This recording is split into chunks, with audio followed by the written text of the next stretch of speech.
माननीय अध्यक्ष जी, देश की 75 वर्षों की संसदीय यात्रा, उसका एक बार पुनः स्मरण करने के लिए और नए सदन में जाने से पहले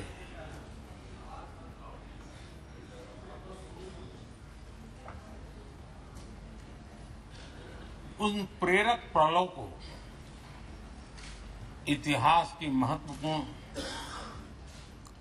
घड़ी को स्मरण करते हुए आगे बढ़ने का ये अवसर है। हम सब इस ऐतिहासिक भवन से विदा ले रहे हैं। आजादी के पहले ये सदन इंपीरियल लेजिस्लेटिव काउंसिल का स्थान हुआ करता था। आजादी के बाद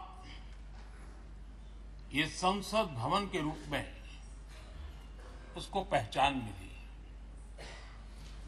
ये सही है, इस इमारत के निर्माण करने का निर्णय विदेशी शासकों का था, लेकिन ये बात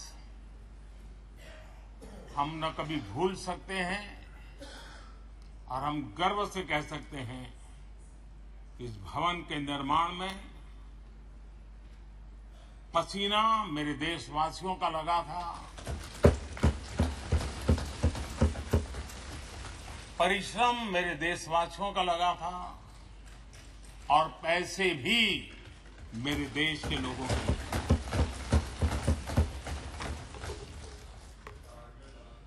इस 75 वर्ष की हमारी यात्रा ने अनेक लोकतांत्रिक परंपराओं और प्रक्रियाओं का उत्तम से उत्तम सृजन किया है और इस सदन में रहे हुए सबने उसमें सक्रियता से योगदान भी दिया है और साक्षी भाव से उसको देखा भी है। हम भले नए भवन में जाएंगे, लेकिन पुराना भवन भी, ये भवन भी आने वाली पीढ़ियों को हमेशा हमेशा प्रेरणा देता रहेगा।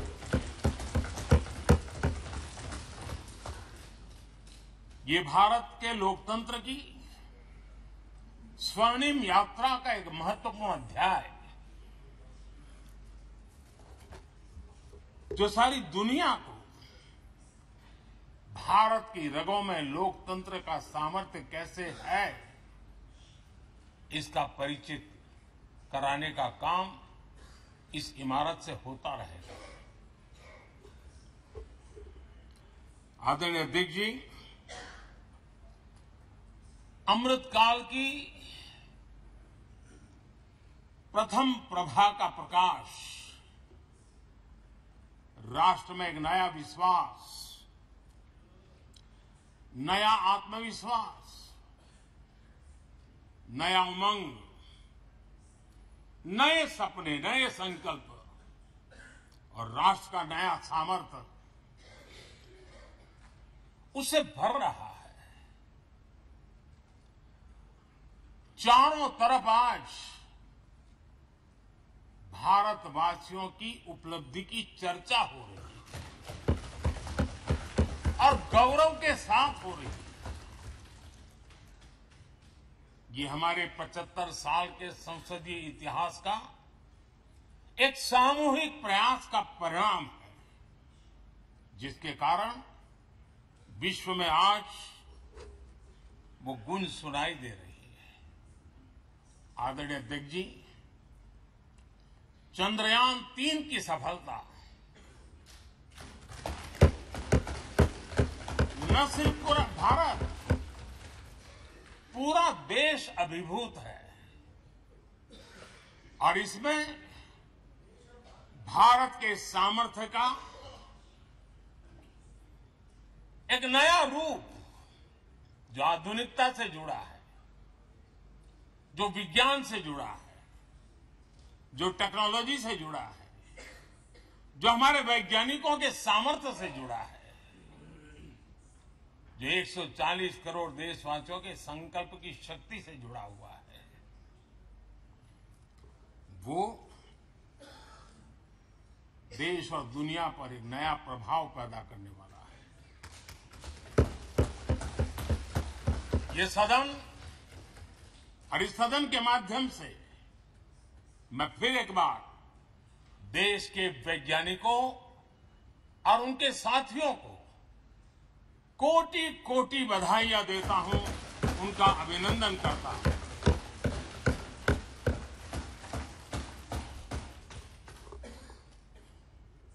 आदरणीय अध्यक्ष जी, ये सदन ने भूतकाल में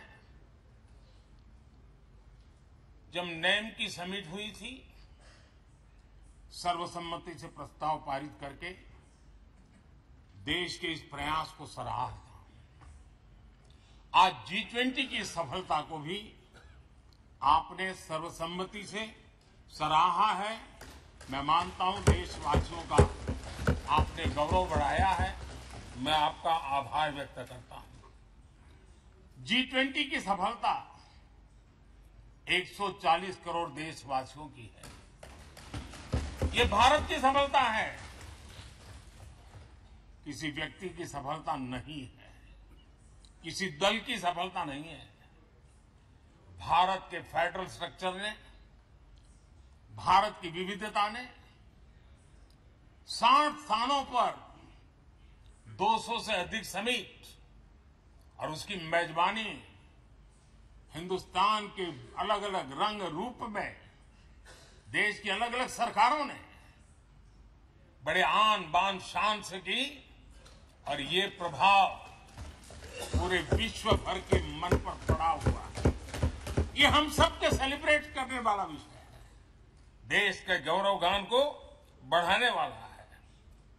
और जैसा आपने उल्लेख किया, भारत इस बात के लिए गर्व करेगा, जब भारत अध्यक्ष रहा उस समय अफ्रीकन यूनियन इसका सदस्य बना। मैं उस इमोशनल पल को भूल नहीं सकता। जब अफ्रीकन यूनियन की घोषणा हुई और अफ्रीकन यूनियन के प्रेसिडेंट, उन्होंने एक इंटरव्यू में कहा कि मेरे जीवन में ऐसी पल थी, शायद मैं बोलते बोलते रो पड़ूंगा। आप कल्पना कर सकते हैं कि कितनी बड़ी अपेक्षा और आशाएं पूरी करने का काम भारत के भाग्य में आया। आदरणीय अध्यक्ष जी, भारत के प्रति शक करने का एक स्वभाव कई लोगों का बना हुआ है और जब आजादी मिली तब से चल रहा है। इस बार भी यही था, कोई डिक्लेरेशन नहीं होगा, असंभव है। लेकिन ये भारत की ताकत है कि वह भी हुआ और विश्व सर्वसम्मति से एक साझा घोषणा पत्र लेकर के आगे का रोड मैप लेकर के यहां से प्रारंभ हुआ है। और अध्यक्ष जी, आपके नेतृत्व में, क्योंकि भारत की अध्यक्षता नवंबर के आखिरी दिन तक है, इसलिए अभी हमारे पास जो समय है उसका उपयोग हम करने वाले हैं। और आपकी अध्यक्षता में दुनिया भर के ये जो G20 के सदस्य हैं, P20 पार्लियामेंट के स्पीकर्स की एक समिट जैसे आपने घोषणा की, सरकार का आपके इस प्रयासों को पूरा समर्थन रहेगा, पूरा सहयोग रहेगा।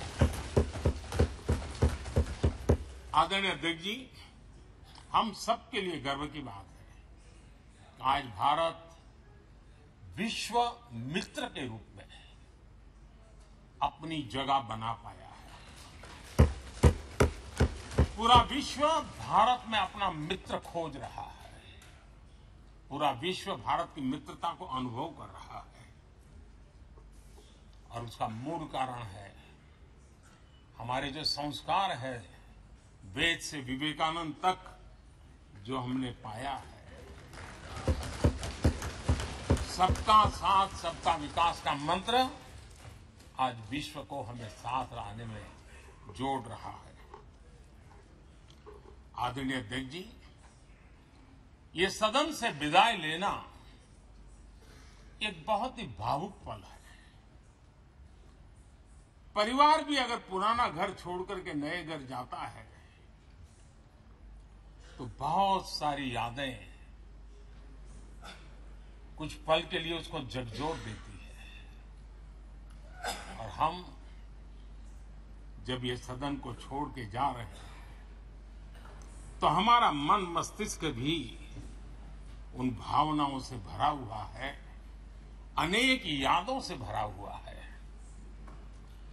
खट्टे मीठे अनुभव भी रहे हैं, नोकझोंक भी रही है, कभी संघर्ष का माहौल भी रहा है और कभी इसी सदन में उत्सव और उमंग का माहौल भी रहा है।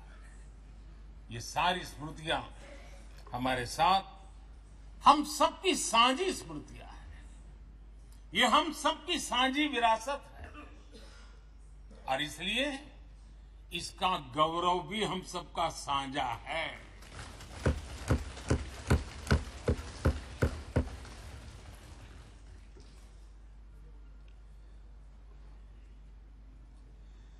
आजाद भारत के नवनिर्माण से जुड़ी हुई अनेक घटनाएं इन 75 वर्ष में यही सदन में आकार लेती हुई हमने देखी है।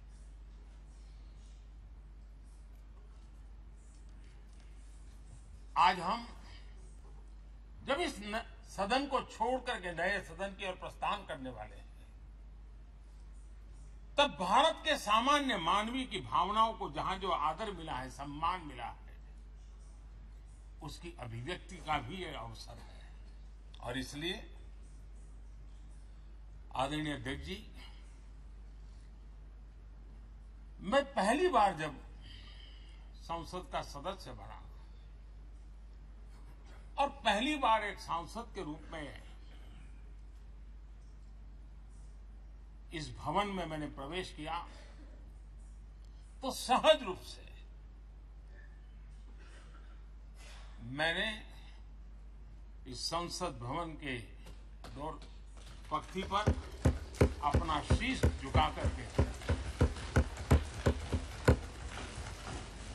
इस लोकतंत्र के मंदिर को श्रद्धा भाव से नमन करते हुए मैंने पैर रखा था। वो पल मेरे लिए भावनाओं से भरी हुई थी, मैं कल्पना नहीं कर सकता था। लेकिन भारत के लोकतंत्र की ताकत है,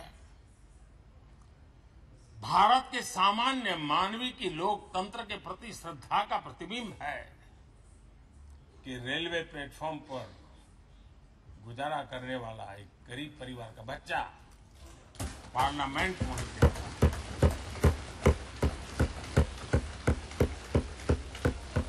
मैंने कभी कल्पना तक नहीं की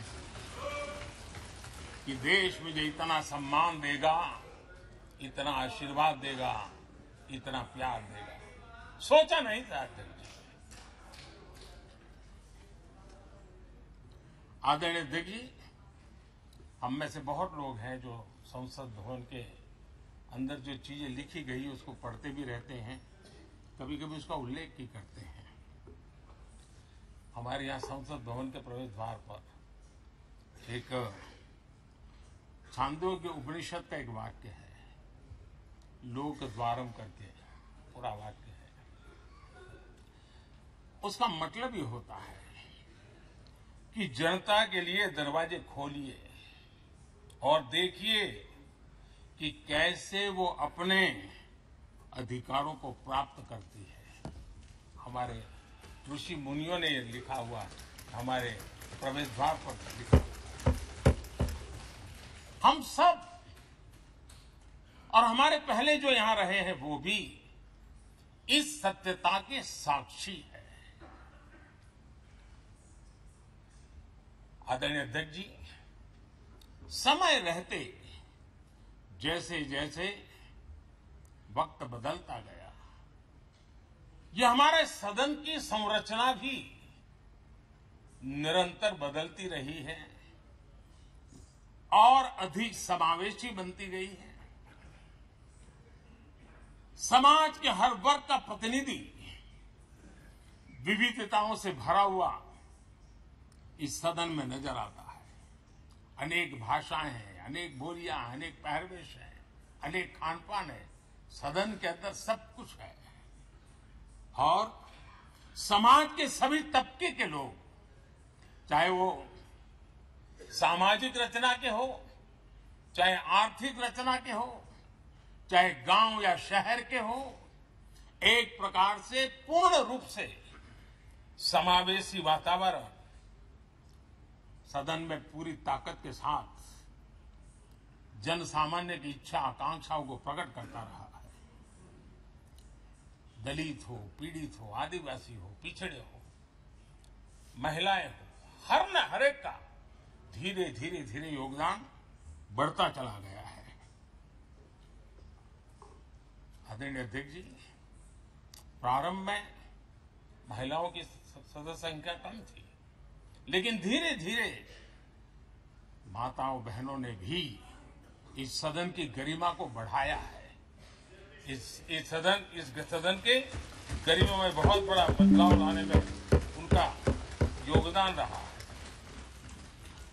आदरणीय अध्यक्ष जी, प्रारंभ से अब तक एक मोटा हिसाब लगाता था, करीब 7,500 से अधिक जनप्रतिनिधि दोनों सदनों में मिलाकर के योगदान दे चुके हैं। इतने सालों में 7,500 से करीब ज्यादा। इस कालखंड में करीब 600 महिला सांसदों ने भी इस सदन की गरिमा को बढ़ाया है, दोनों सदन में। और आदरणीय अध्यक्ष जी, आप जानते हैं इस सदन में आदरणीय इंद्रजीत गुप्ता जी 43 ईयर, अगर मेरी गलती नहीं हो तो 43 ईयर इस सदन में लंबा समय बैठ करके इस सदन के साक्षी बनने का उनको सौभाग्य मिला। और यही सदन है आदरणीय अध्यक्ष जी जहां शकीकुर रहमान जी 93 की एज में भी सदन में अपना योगदान देते रहे, जबकि उनकी उम्र 93। और आदरणीय अध्यक्ष जी, ये भारत के लोकतंत्र की ताकत है कि 25 साल की उम्र की चंद्रमणि मुर्मू इस सदन की सदस्य बनी थी। सिर्फ 25 साल की उम्र की सबसे छोटी उम्र की सदस्य बनी थी।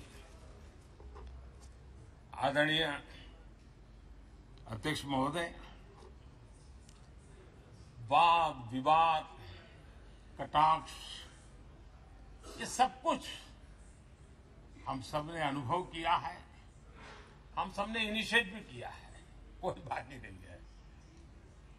लेकिन उसके बावजूद भी शायद जो परिवार भाव हम लोगों के बीच में रहा है, हमारे पहले की पीढ़ियों में भी रहा है, जो लोग प्रचार माध्यमों से हमारे यहां का रूप देखते हैं और बाहर निकलते ही हमारा जो अपनापन होता है, परिवार भाव होता है, वो एक अलग ही ऊंचाई पर ले जाता है। और ये भी इस सदन की ताकत है, एक परिवार भाव। और उसके साथ साथ हम कभी कड़वाहट पाल करके नहीं जाते हैं। हम उसी प्यार से सदन छोड़ने के कई वर्षों के बाद भी मिल जाए तो भी उस प्यार को कभी भूलते नहीं है, उस स्नेह भरे याद दिनों को भूलते नहीं है।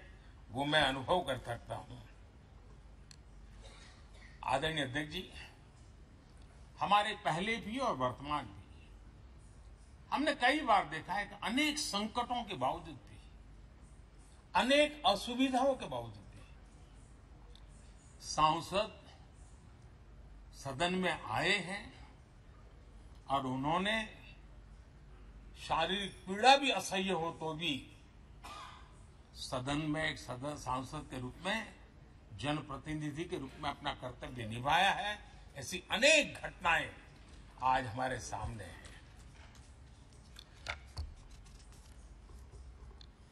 गंभीर गंभीर बीमारियों के बावजूद भी कोई व्हीलचेयर में आना पड़ा, किसी को डॉक्टरों को बाहर खड़े रख करके अंदर आना पड़ता, लेकिन सभी सांसदों ने कभी न कभी इस प्रकार से अपनी भूमिका निभाई। कोरोना काल हमारे सामने उदाहरण है। हर परिवार में रहता था कहीं बाहर जाए तो मौत को बुलावा न दे दे, उसके बावजूद भी हमारे माननीय सांसद दोनों सदन में कोरोना काल के इस संकट की घड़ी में भी सदन में आए, अपना कर्तव्य निभाया। हमने राष्ट्र का काम रुकने नहीं दिया। आवश्यकता पड़ी, डिस्टेंस रखना भी था और बार बार टेस्टिंग भी करना पड़ता था। सदन में आते थे लेकिन मास्क पहनना पड़ता था। बैठने की रचना भी अलग अलग की, समय भी बदले गए। हर चीज के साथ राष्ट्र का काम रुकना नहीं चाहिए, इस भाव से सभी सदस्यों ने इस सदन को अपने कर्तव्य का महत्वपूर्ण अंग माना, संसद को चलाए रखा। और मैंने देखा है कि इस सदन से इतना लगाव लोगों का रहता है कि पहले कभी हम देखते थे कोई 30 साल पहले सांसद रहा होगा, कोई 35 साल पहले रहा होगा, लेकिन वो सेंट्रल हॉल तो जरूर आएगा। जैसे मंदिर जाने की आदत होती है वैसे उनको सदन में आने की आदत है। इस जगह का लगाव बन जाता है, एक आत्मीय भाव से जुड़ाव हो जाता है। और ऐसे बहुत से पुराने लोग हैं जो आते जाते भी मन करता है जरा चलो एक चक्कर काटते। आज उनका जनप्रतिनिधि के नाते दायित्व नहीं है, लेकिन भूमि के प्रति उनका लगाव हो जाता है। ये सामर्थ्य होता है इस सदन का। आदरणीय अध्यक्ष महोदय, आजादी के बाद बहुत बड़े बड़े विद्वान लोगों ने बहुत आशंकाएं व्यक्त की थी। पता नहीं देश का क्या होगा, चल पाएगा कि नहीं चल पाएगा, एक रहेगा कि बिखर जाएगा, लोकतंत्र बना रहेगा नहीं, 50। लेकिन इस देश की संसद की ताकत है कि पूरे विश्व को गलत सिद्ध कर दिया और ये राष्ट्र पूरे सामर्थ्य के साथ आगे बढ़ता रहा। और इस विश्वास से कि हम भले आशंकाएं होंगी, घने काले बादल होंगे, लेकिन सफलता प्राप्त करते रहेंगे। और ये हम सब लोगों ने, हमारी पुरानी पीढ़ियों ने मिलकर के इस काम को करके दिखाया है। इसका गौरवगान करने का ये अवसर है। आदरणीय अध्यक्ष जी, इसी भवन में 2 साल 11 महीने तक संविधान सभा की बैठकें हुई और उसने देश के लिए एक मार्गदर्शक जो आज भी हमें चलाता है, हमारे संविधान दिया। और 26 नवंबर 1949 को जो संविधान हमें मिला वो 26 जनवरी 1950 को लागू हुआ। इन 75 वर्षों में सबसे बड़ा जो अचीवमेंट है वो ये है कि देश के सामान्य मानवी का इस संसद पर विश्वास बढ़ता ही गया है। और लोकतंत्र की सबसे बड़ी ताकत यही है कि इस महान संस्था के प्रति, इस महान इंस्टीट्यूशन के प्रति, इस व्यवस्था के प्रति उनका विश्वास अटूट रहे, विश्वास उनका बना रहे। इन 75 वर्षों में हमारी संसद ने जन भावनाओं की अभिव्यक्ति का भवन भी बना दिया। यहां जन भावनाओं की पुरजोश अभिव्यक्ति और हम देखते हैं राजेंद्र बाबू से लेकर डॉक्टर कलाम, रामनाथ जी कोविंद और अभी द्रौपदी मुर्मू जी, इन सब के संबोधन का लाभ हमारे सदनों को मिला है, उनका मार्गदर्शन मिला है। आदरणीय अध्यक्ष जी, पंडित नेहरू जी, शास्त्री जी, वहां से लेकर के अटल जी, मनमोहन सिंह जी तक एक बहुत बड़ी श्रृंखला जिसने इस सदन का नेतृत्व किया है और सदन के माध्यम से देश को दिशा दी है, देश को नए रंग रूप में ढालने के लिए उन्होंने परिश्रम किया है, पुरुषार्थ किया है। आज उन सबका गौरवगान करने का भी अवसर है। आदरणीय अध्यक्ष जी, सरदार वल्लभ भाई पटेल, लोहिया जी, चंद्रशेखर जी, आडवाणी जी, न जाने अनगिनत नाम, जिन्होंने हमारे इस सदन को समृद्ध करने में, चर्चाओं को समृद्ध करने के लिए, देश के सामान्य से सामान्य व्यक्ति की आवाज को ताकत देने का काम इस सदन में किया है। विश्व के भी अनेक राष्ट्राध्यक्षों ने हमारे इन सदनों को संबोधित करने का भी अवसर आए और उनकी बातों में भी भारत के लोकतंत्र के प्रति आदर का भाव व्यक्त हुआ है। आदरणीय अध्यक्ष जी, उमंग उत्साह के पल के बीच भी कभी सदन की आंख से आंसू भी बहे। ये सदन दर्द से भर गया जब देश को 3 अपने प्रधानमंत्री उनको अपने कार्यकाल में ही खोने की नौबत आई, नेहरू जी, शास्त्री जी, इंदिरा जी। तब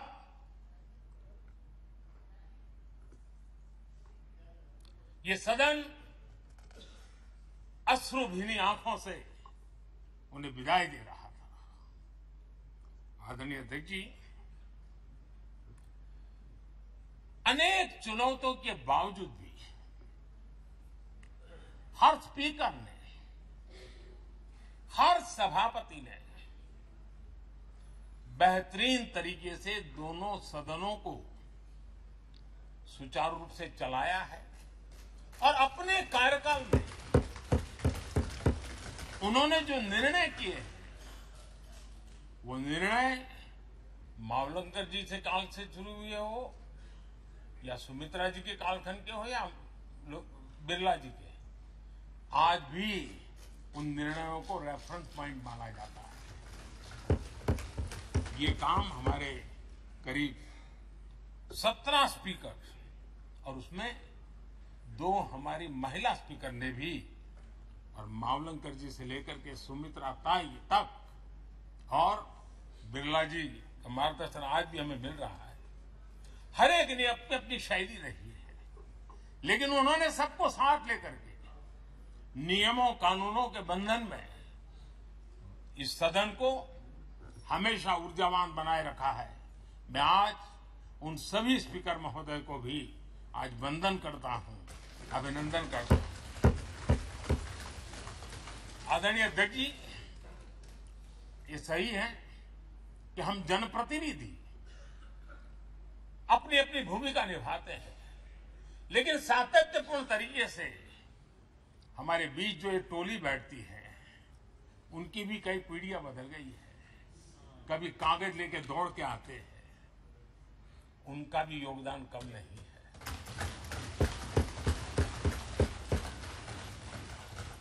हमें कागज पत्र पहुंचाने के लिए दौड़ते हैं, सदन में कोई गलती न हो जाए, उसके निर्णय में कोई गलत न हो जाए, उसके लिए वो चौकन्ने रहते हैं।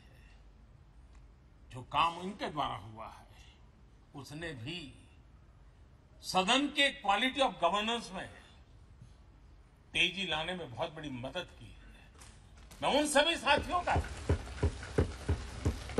और इनके पूर्व में जो रहे हैं उनका भी हृदय से अभिनंदन करता हूं। इतना ही नहीं, सदन मतलब ये खंड ही नहीं है, इस पूरे परिसर में अनेक लोगों ने, किसी ने हमें चाय पिलाई होगी, किसी ने पानी पिलाया होगा, किसी ने रात रात चली हुई सदन को किसी को भूखा पेट रहने नहीं दिया होगा, कई प्रकार की सेवाएं की होगी। किसी ने माली ने इसके बाहर के एनवायरनमेंट को संभाला होगा, किसी ने इसकी सफाई की होगी। न जाने कितने ही अनगिनत लोग होंगे जिन्होंने हम सब अच्छे ढंग से काम कर सके, और यहां जो काम हो वो काम देश को आगे बढ़ाने के लिए अधिक से अधिक तेजी से हो, उसके लिए जो माहौल बनाना, व्यवस्था बनाना, उसके लिए जिसने योगदान दिया है, मेरी तरफ से भी और इस सदन की तरफ से भी मैं उनका विशेष रूप से नमन करता हूं।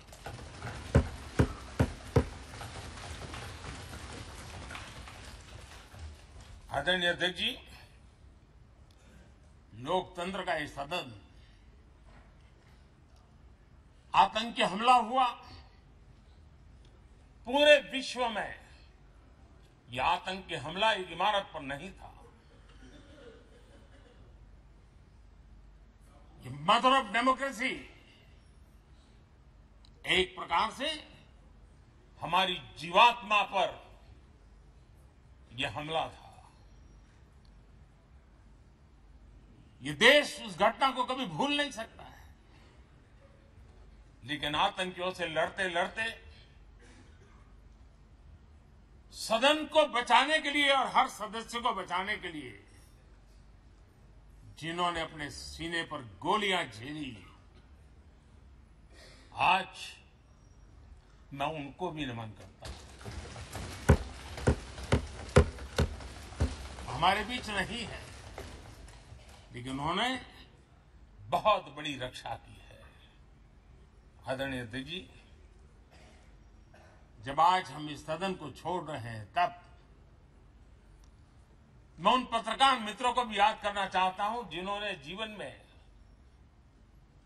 कुछ लोग तो ऐसे हैं जिन्होंने पूरा जीवन अपने कार्यकाल में संसद के काम को ही उन्होंने रिपोर्ट किया है। एक प्रकार से वो जीवंत साक्षी रहे हैं। उन्होंने यहां की पल पल की जानकारी देश तक पहुंचाई, और तब तो ये सारा टेक्नोलॉजी अवेलेबल नहीं थी। तब वही लोग थे जो यहां की बात पहुंचाते थे, और उनका सामर्थ्य था वो अंदर की भी पहुंचाते थे और अंदर के अंदर की भी पहुंचाते थे।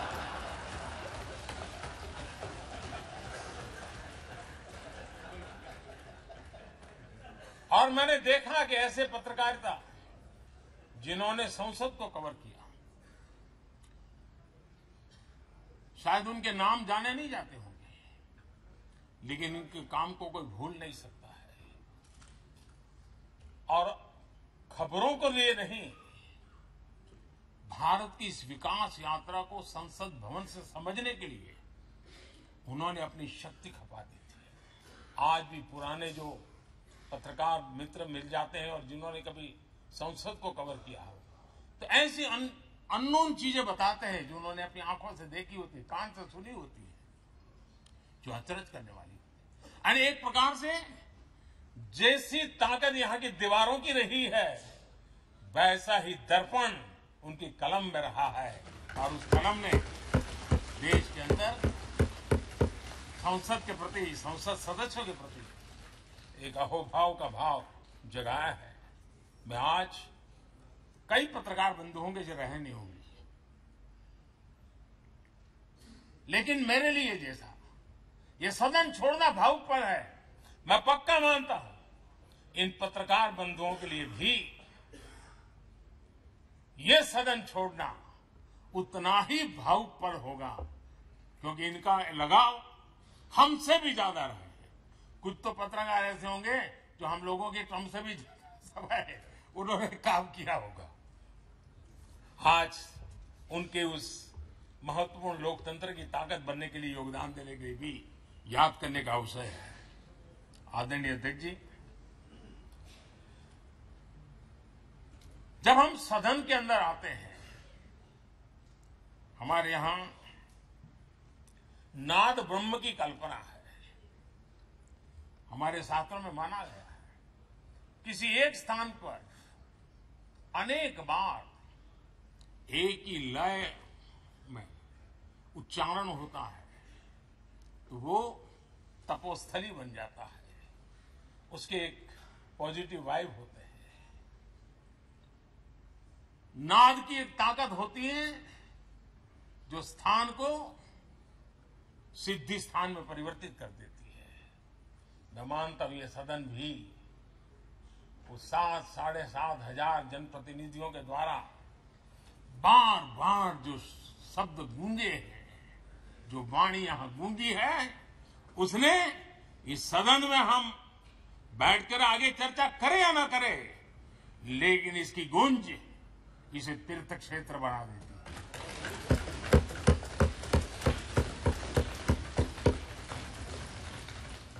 एक जागृत जगह बन जाती है और लोकतंत्र की प्रति श्रद्धा रखने वाला व्यक्ति आज से 50 साल के बाद भी जब यहां देखने के लिए भी आएगा तो उसे उस गूंज की अनुभूति होगी कि कभी भारत की आत्मा की आवाज यहां पर गूंजती थी। और इसलिए अध्यक्ष महोदय, ये वो सदन है जहां कभी भगत सिंह, बटुकेश्वर दत्त, उन्होंने अपनी वीरता सामर्थ्य से अंग्रेज सल्तनत को जगा दिया था बम का धमाका करके।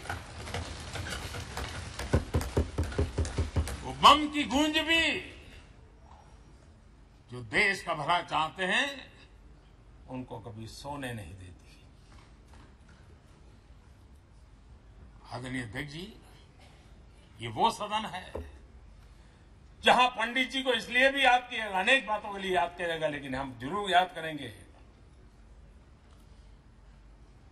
इसी सदन में पंडित नेहरू का at the stroke of midnight की गूंज हम सबको प्रेरित करती रहेगी।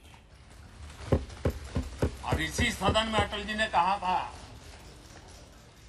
वो शब्द आज भी गूंज रहे हैं इस सदन में, सरकारें आएगी जाएगी, पार्टियां बनेगी बिगड़ेगी, लेकिन ये देश रहना चाहिए।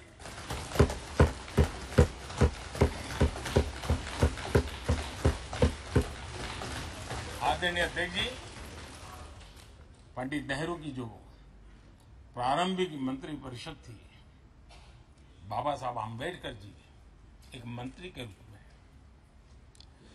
दुनिया की बेस्ट प्रैक्टिसेस भारत में लाने पर बहुत जोर दिया करते थे। फैक्ट्री कानून में अंतर्राष्ट्रीय सुझावों को शामिल करने पर बाबा साहब सर्वाधिक आग्रही रहे थे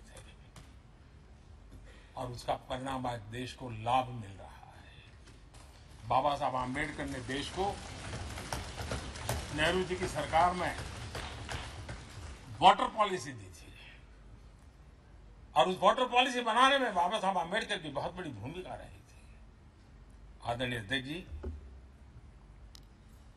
हम ये जानते हैं कि भारत में बाबा साहब आम्बेडकर एक बात हमेशा कहते थे कि भारत में सामाजिक न्याय के लिए भारत का औद्योगिकरण होना बहुत जरूरी है, क्योंकि देश के दलित पिछड़ों के पास जमीन ही नहीं है, वो क्या करेगा? औद्योगिकरण होना चाहिए। और बाबा साहब इस बात को मान करके डॉक्टर श्यामा प्रसाद मुखर्जी, जो पंडित नेहरू के मंत्री थे, उन्होंने इस देश में और पहले वाणिज्य मंत्री के रूप में और उद्योग मंत्री के रूप में उन्होंने इंडस्ट्री पॉलिसी इस देश में लाई थी। आज भी कितनी ही इंडस्ट्री पॉलिसी बने, लेकिन उसकी आत्मा वही होती है जो पहली सरकार के थी और उनका भी बहुत बड़ा अहम योगदान रहा था। आदरणीय अध्यक्ष जी, लाल बहादुर शास्त्री जी ने 65 के युद्ध में हमारे देश के जवानों में का हौसला बुलंद करना, उनके सामर्थ्य के लिए को पूरी तरह राष्ट्र में झोंक देने की प्रेरणा इसी सदन में से दी थी लाल बहादुर शास्त्री का। और यहीं पर उन्होंने ग्रीन रिवॉल्यूशन के लिए एक मजबूत नींव लाल बहादुर शास्त्री जी ने रखी थी। आदरणीय अध्यक्ष जी, बांग्लादेश की मुक्ति का आंदोलन और उसका समर्थन भी इसी सदन ने इंदिरा गांधी के नेतृत्व में किया था। इसी सदन ने इमरजेंसी में लोकतंत्र पर होता हुआ हमला भी देखा था और इसी सदन ने भारत के लोगों की ताकत को एहसास कराते हुए मजबूत लोकतंत्र की वापसी भी इसी सदन ने देखी थी। वो राष्ट्रीय संकल्प भी देखा था, ये सामर्थ्य भी देखा था। आदरणीय अध्यक्ष जी, ये सदन इस बात का हमेशा ऋणी रहेगा क्योंकि इसी सदन में हमारे पूर्व प्रधानमंत्री चरण सिंह जी ने ग्रामीण मंत्रालय का गठन किया था, रूरल डेवलपमेंट मिनिस्ट्री। इसी सदन में मतदान की उम्र 21 से 18 करने का निर्णय हुआ था और देश की युवा पीढ़ी को इसका योगदान देने के लिए प्रेरित किया गया, उत्साहित किया गया था। हमारे देश ने गठबंधनों की सरकारें देखी, पीपी सिंह जी और चंद्रशेखर जी, और बाद में एक सिलसिला चला। लंबे अरसे से दिशा में देश जा रहा था, आर्थिक नीतियों के बोझ तले देश दबा हुआ था, लेकिन नरसिम्हा राव की सरकार थी जिन्होंने हिम्मत के साथ पुरानी आर्थिक नीतियों को छोड़ करके नई राह पकड़ने का फैसला किया था, जिसके आज देश को परिणाम मिलते हैं। अटल बिहारी वाजपेयी जी का सरकार भी हमने इसी सदन में देखी। सर्व शिक्षा अभियान देश में आज वो महत्वपूर्ण बन गया है। आदिवासी कार्यालय मंत्रालय अटल जी ने बनाया, नॉर्थ ईस्ट का मंत्रालय अटल जी ने बनाया। न्यूक्लियर टेस्ट भारत के सामर्थ्य का परिचायक बन गया। और इसी सदन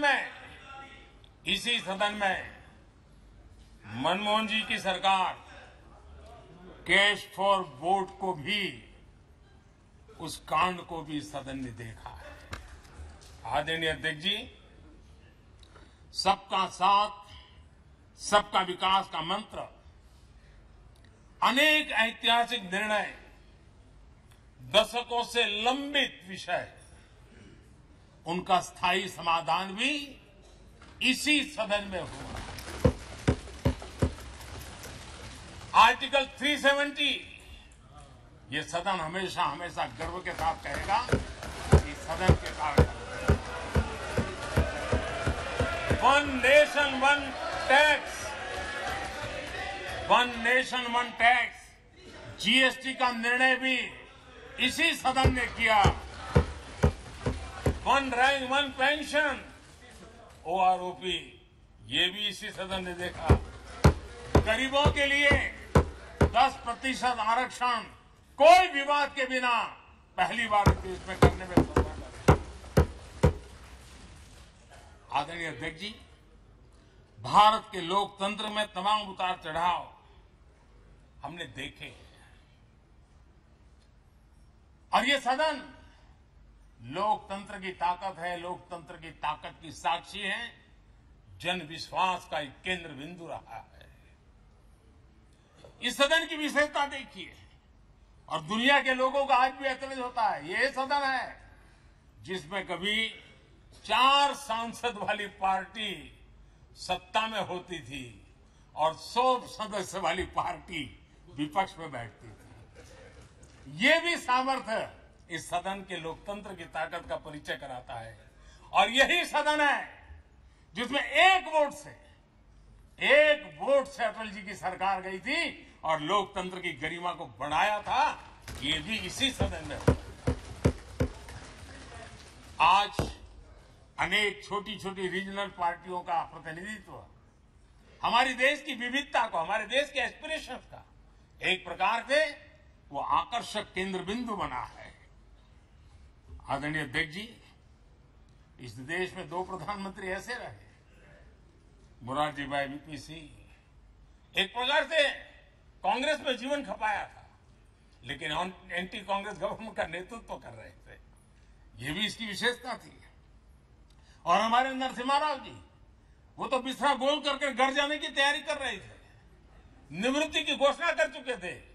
लेकिन यही लोकतंत्र की ताकत देखिए, सदन की ताकत देखिए, वो प्रधानमंत्री के रूप में 5 साल हमारी सेवा कर।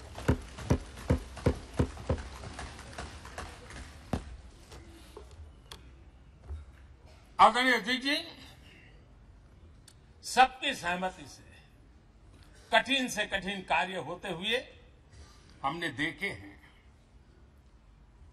2000 की साल थी, अटल जी की सरकार थी। इसी सदन ने 3 राज्यों का गठन सर्व स्वीकृति से किया और बड़े उमंग उत्साह से किया। जब छत्तीसगढ़ की रचना हुई तो उत्सव छत्तीसगढ़ ने भी मनाया, उत्सव मध्य प्रदेश ने भी मनाया। जब उत्तराखंड की रचना हुई तो उत्सव उत्तराखंड ने भी मनाया, उत्सव उत्तर प्रदेश ने भी मनाया। जब झारखंड की रचना हुई तो उत्सव झारखंड ने भी मनाया, उत्सव बिहार ने भी बताया। ये हमारे सदन का सामर्थ्य, सब सहमति का वातावरण बना करके। लेकिन कुछ कड़वी यादें वो भी है कि तेलंगाना के हक को दबोचने के लिए भारी प्रयास हुए, खून की नदियां भी बही और बनने के बाद न तेलंगाना उत्सव मना पाया, न आंध्र उत्सव मना पाया। एक कटुता के बीज बो दिए गए। अच्छा होता उसी उमंग और उत्साह के साथ हम तेलंगाना का निर्माण करते तो एक नई ऊंचाई पर आज तेलंगाना पहुंच चुका होता। आदरणीय अध्यक्ष जी, संविधान सभा ने, आदरणीय अध्यक्ष जी, इस सदन की परंपरा रही है। संविधान सभा ने उस समय अपना दैनिक भत्ता 45 रुपये से कम करके 40 कर दिया था। उनको लगा हमें इसको कम करना चाहिए। आदरणीय अध्यक्ष जी, यही सदन है कैंटीन में मिलने वाली सब्सिडी, जो बहुत कम पैसे में खाना मिलता था, इसी सदस्यों ने उस सब्सिडी को भी खत्म कर दिया और पूरा पैसा लेकर के अब कैंटीन में खाते हैं। आदरणीय अध्यक्ष जी, कोरोना काल में जब जरूरत पड़ी तो यही सांसद जिन्होंने एनपी लेड फंड को छोड़ दिया और देश को इस संकट की घड़ी में मदद करने के लिए आगे आए। इतना ही नहीं, कोरोना काल में इसी सदन के सांसदों ने अपने तनख्वाह में 30% कटौती की और उन्होंने देश के सामने आए हुए संकट में अपनी बहुत बड़ी जिम्मेवारी निभाई। आदरणीय अध्यक्ष जी, हम गर्व से कह सकते हैं, ये सदन में बैठे हुए लोग भी कह सकते हैं, हमारे पूर्वज जो सदन में बैठे थे वो भी कह सकते हैं कि हम ही लोग हैं जिन्होंने हम पर डिसिप्लिन लाने के लिए हमारे यहां जनप्रतिनिधित्व कानून में समय समय पर कठोरता बरती। नियम हमने ही लादे, हमने ही तय किया कि नहीं, जनप्रतिनिधि के जीवन में ये नहीं हो सकता। मैं मानता हूं ये जीवंत लोकतंत्र का बहुत बड़ा उदाहरण है और ये सदन ने दिया है।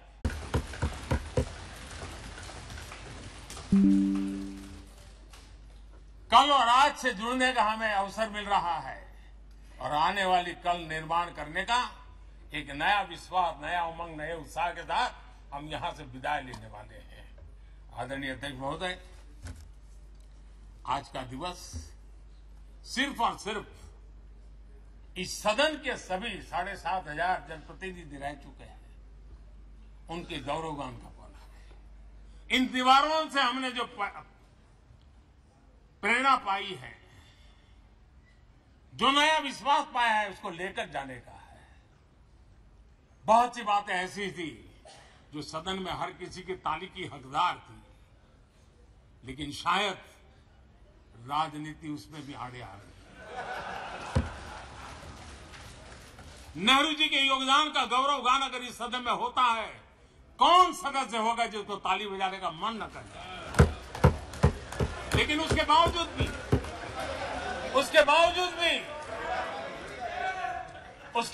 भी देश के लोकतंत्र के लिए बहुत जरूरी है हम सब ने अपने यहां सोच लें। आदरणीय अध्यक्ष जी, मुझे पूरा विश्वास है कि आपके मार्गदर्शन में और इस अनुभवी माननीय सांसदों के सामर्थ्य से हम नई संसद में जब जाएंगे तो नए विश्वास के साथ जाएंगे। मैं फिर एक बार आज पूरा दिवस आपने इन पुरानी स्मृतियों को ताजा करने के लिए दिया, एक अच्छे वातावरण में सबको याद करने का मौका दिया। इसके लिए मैं आप सबका आपका हृदय से आभार व्यक्त करता हूं और मैं सभी सदस्यों से आग्रह करूंगा कि अपने जीवन की ऐसी मधुर यादों को यहां हम जरूर व्यक्त करें ताकि देश तक पहुंचे कि सचमुच में ये हमारा सदन, ये हमारे जनप्रतिनिधियों की गतिविधि सच्चे अर्थ में देश को समर्पित है, इसका भाव लोगों के तक पहुंचे। इसी एक अपेक्षा के साथ मैं फिर एक बार इस धरती को प्रणाम करता हूं, इस सदन को प्रणाम करता हूं। भारत के मंदिरों से बनी हुई हर एक दीवार के हर एक ईंटे को प्रणाम करता हूं और पिछले 75 साल में भारत के लोकतंत्र को नया सामर्थ्य शक्ति देने वाले हर गुंज को, उस नाद ब्रह्म को नमन करते हुए मेरी वाणी को विराम कर देता हूं। बहुत बहुत धन्यवाद।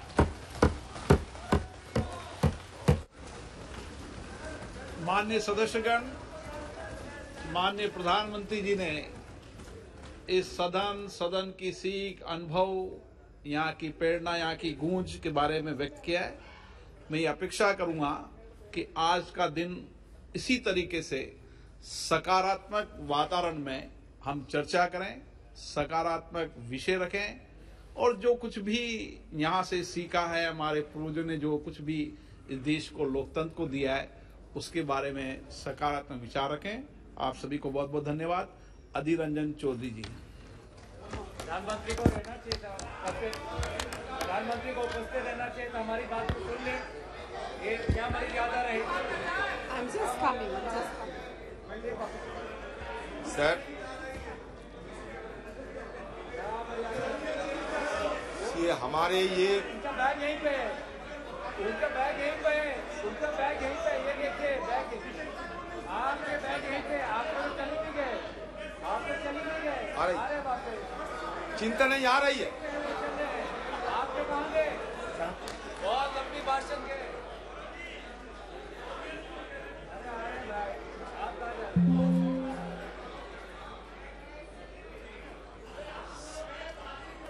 Sir,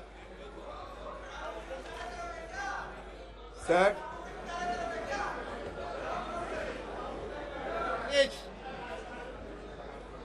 please, sir, I must appreciate your endeavor for offering this opportunity to ventilate our views on the constitutional दिवस, संविधान दिवस। लेकिन बात यही सर, कहे तो जाते हैं 75 साल, लेकिन जब तक मेरा जानकारी है, सबसे पहले जो कॉन्स्टिट्यूशन असेंबली की सभा हुई थी वो 1946 में, और 1949 26 नवंबर में ये अडॉप्ट हुई थी, और 1950 26 जनवरी ये चालू हुई थी हमारे संविधान इस देश में। लेकिन आप कहां से 75 साल के अमृतकाल ये लाया गया, ये मुझे समझ में नहीं आते हैं सर। सही मायनों में जब ये सदन ये खबर मिल रही है कि आज ये सदन की अंतिम दिवस है, तो सही मायनों में भावुक तो होना स्वाभाविक है। कितने सारे विद्वजनों ने, ज्ञानियों ने